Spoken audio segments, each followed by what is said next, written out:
Today, we'll be taking you on a journey to discover the essence of Harela, a celebration steeped in tradition. Harela, a traditional festival observed in Uttarakhand, is a vibrant celebration deeply connected to nature, agriculture, and community. Harela, which means greenery, marks the arrival of a monsoon season and the beginning of a new agricultural cycle. The festival has a great significance in Kumaon region of Uttarakhand. As the first drop of rain kisses the parched earth, families come together to show a special mix of seed, a symbol of hope for a beautiful harvest. 9 days before the festival, the families sow 5 to 7 types of grains such as maize, paddy, sesame, pat, urad, gehat, and barley in basket or pots. The sprouted grains known as harela are harvested on the festival day. The tradition holds that the taller the harela, the better the crop yield for the year. Clean soil gathered from a pristine spot near the house is carefully dried, filtered, and collected in a basket for sowing harela. A mixture of 5 to 7 grains such as maize, paddy, sesame, pat, urad, gehat, and barley is added and then irrigated. Harela can be sown either at home or in a temple. The seeds are nurtured near the home shrine or temple for 9 days. On the 10th day, the grown harela is harvested and dedicated to god or goddesses with a wish for a bountiful harvest. Families gather and elders bless the younger members by placing harela on their heads, wishing them long life and prosperity.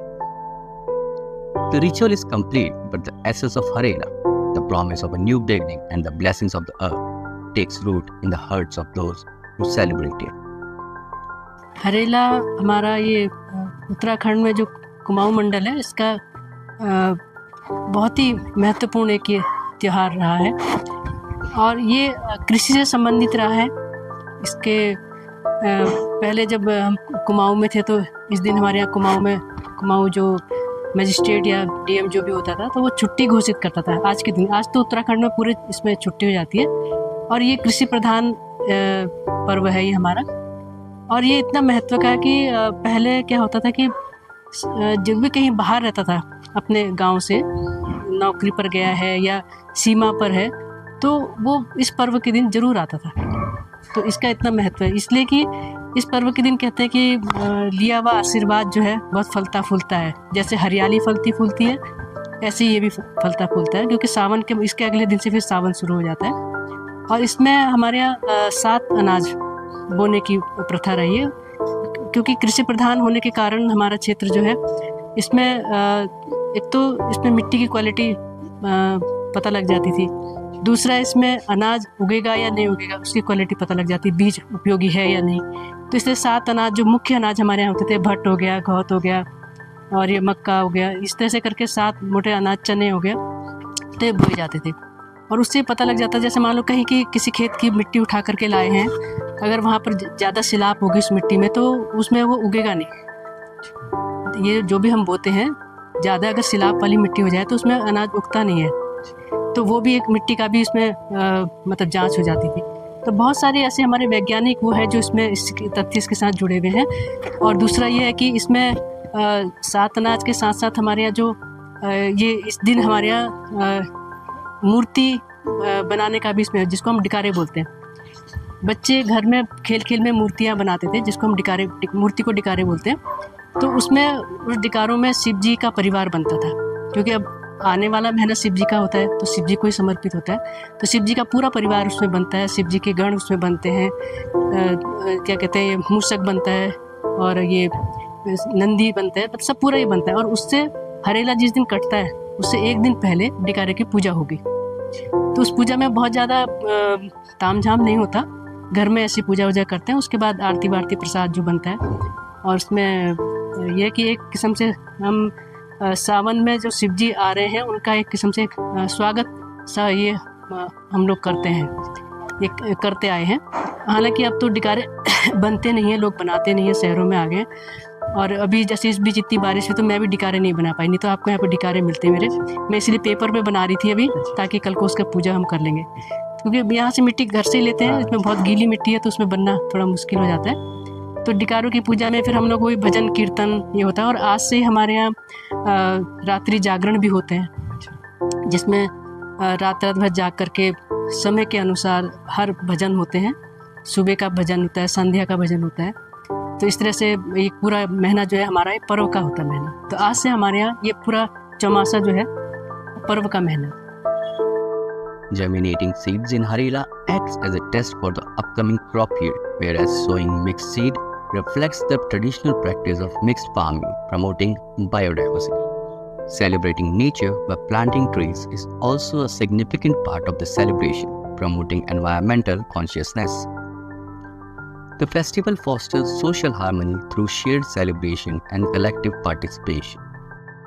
It strengthens family unity as Harela is often sown at a central location within a joint family. On the media front, newspapers like Nainital Samachar send Harela greetings to readers every year, connecting them to their roots. जहाँ तक कुमाऊँ की अगर बात करें तो जो हमारा हरेला है ये खेती किसानी का एक बड़ा पर्व है, और इसको अगर हम व्यापक स्वरूप में देखें तो यह एक तरह से प्रकृति पर्व इसको हम कह सकते हैं। और इस जो प्रकृति पर्व का जो ये त्यौहार है हरेला, तो ये अपने आप में इसकी कई विशेषताएं हैं जो हमारे पूरे समाज को जोड़ता है। और यहाँ की जो हमारी पहाड़ की जो संस्कृति है, जो हमारी खेती बाड़ी है, और जो हमारा पर्यावरण है, और जो हमारा सामाजिक ताना बाना है, तो उसको ये बहुत ही एक प्रकार से हम कहें कि बड़े सरल रूप से इसको जोड़ता है।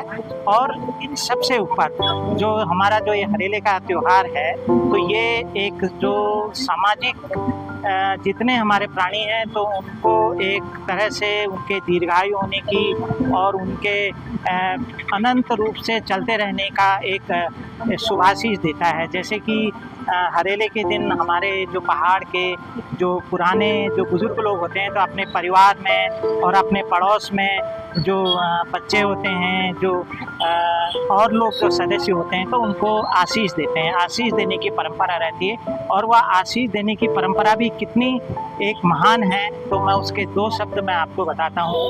तो जैसे कुमाऊनी में है, जी रया जाग रया, हिमाल जस उच्च है जाया, धरती जस चकाव है जाया, तुम जस पनपी जाया, और गंग जमुन में पानी रूम तलक तुम जी रहा बच रहा। आप देखिए कितनी बड़ी कल्पना करी है कि ये धरती जैसा आप विस्तार में रहें, और हिमालय जैसे आप उच्च मतलब उच्चता आपको प्राप्त हो, और जो ये धूप है, धूप की तरह आपका जो ये पूरा ये जीवन है पनपता रहे। तो इस तरह की जो आशीष दी जाती है, तो यहाँ ये तो एक इस तरह से इसका जो एक सामाजिक रूप से आशीष देने की परंपरा है। और दूसरा जो मैं इसको जो मैं देखता हूँ, जो इसका सबसे बड़ा जो महत्वपूर्ण पक्ष है, वो हमारी एक प्रकार से जो हमारी पहाड़ की खेती की परंपरा है उसको उजागर करता है। आप देखते हैं कि इसमें जो हरेले से 9 या 10 दिन पहले जो एक हरेला बोया जाता है, तो एक प्रकार से वह मिश्रित खेती का तो परिचायक है, क्योंकि उसमें 7 किस्म के 5 किस्म के या 9 किस्म के अनाज बोए जाते हैं।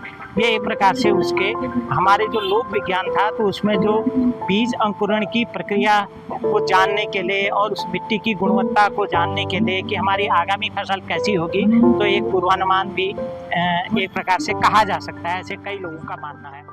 Dhar, an environmental protection organization, has organized a march in Dehradun to raise awareness about the need for tree planting on the occasion of Harela. The day also marked the beginning of their month-long tree plantation drive.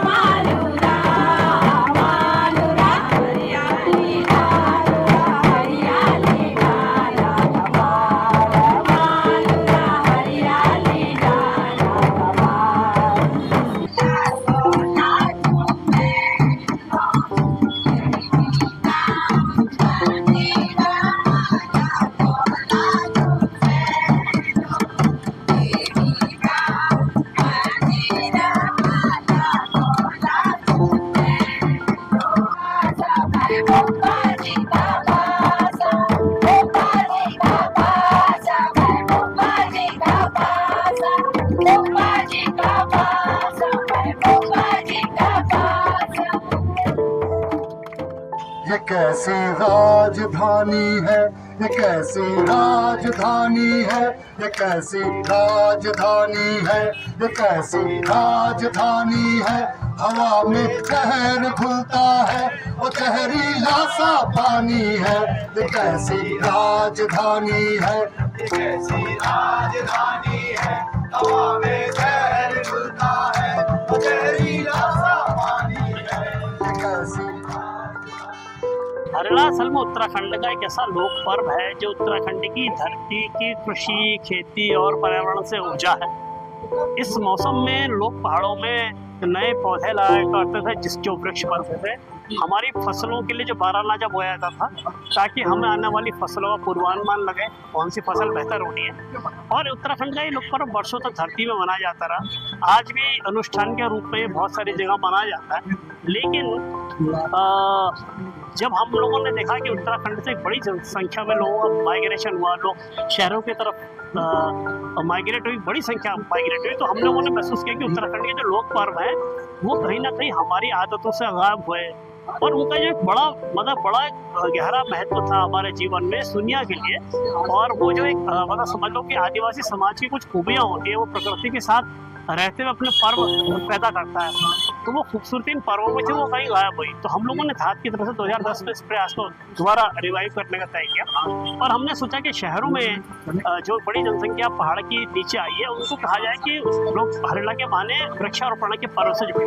वृक्षारोपण में सरकारी स्तर पर जंगलात और बहुत सारे आयोजन होता था, लेकिन हमने उससे सोचा कि इसे कल्चर का हिस्सा बनाया जाए, लोगों की संस्कृति का हिस्सा है। और जबकि हमारे उत्तराखंड की परंपरा में हमारी संस्कृति का हिस्सा रहा है, हमने इसे रिवाइव करने की कोशिश की। 2010 में छोटा वृक्षारोपण करा। उसके बाद हर साल हम हरियाणा पे कोई ना कोई गतिविधि करते थे। और फिर हमको करते करते महसूस हुआ कि नहीं, ये पर्व है, इसमें एक बहुत गहरा अर्थ है और इसमें एक बड़ी संभावना है कि पूरे प्रदेश को, देश को कहीं ना कहीं अपने अर्थों के साथ ये फैल सकता है। फिर हम सरकार के पास गए और 2014-15 से उत्तराखंड सरकार ने हरियाणा को राज्य पर्व घोषित किया 15 में।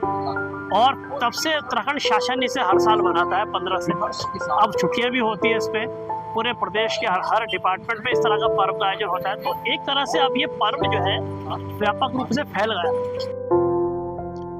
Harela is a call to connect with nature, cherish our tradition, and work towards a sustainable future. It's a reminder that happiness thrives in harmony with nature and the strength of family and community. It inspires us to be the responsible stewards of the environment for a happy and prosperous future.